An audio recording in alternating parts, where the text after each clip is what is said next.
For those of you who watched the first part of this video, how being a parent makes me a better coach, I survived my kiddo's high school graduation with fewer tears than anticipated.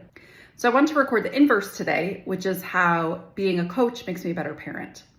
So the first piece of this is that high motivation does not and will not close a skill gap. So I've seen so many clients who are really motivated to publish an incredible paper or book, to lead their teams in powerful ways, to give a talk that is transformative. If there is a skill gap, they will not be able to accomplish that, even if their motivation is super high.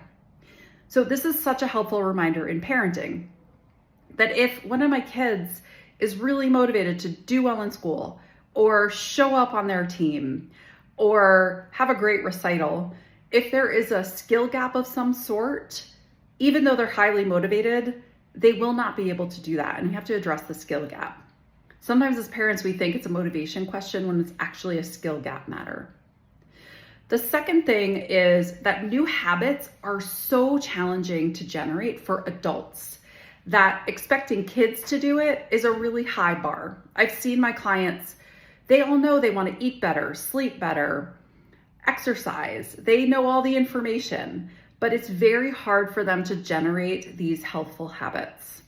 And so when I see my kids as a habit, not putting their dishes in the dishwasher or cleaning up a sock from the floor or all of the things that are maddening, I need to remind myself about how hard it is for adults to generate habits. And so I need to be a little more patient with my kids while still holding an expectation.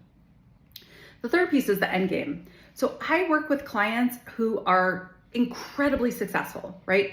They are physicians, they are attorneys, they are academics at Ivy League institutions, they are social impact leaders leading massive change. And yet, some of them have so many challenges with how to handle stress, how to be kinder to themselves, how to go a little slower and set boundaries, how to feel happy with what they have accomplished. So it helps me as a parent keep in mind the end game. There's so much cultural pressure around the end game being success, right? What I so clearly see every day is that the end game is having the tools to pick yourself up when there's been a challenge and persevere, to understand your emotions and know what to do with them, to connect with other people, to live a full life in all of the spheres, right? And so it helps me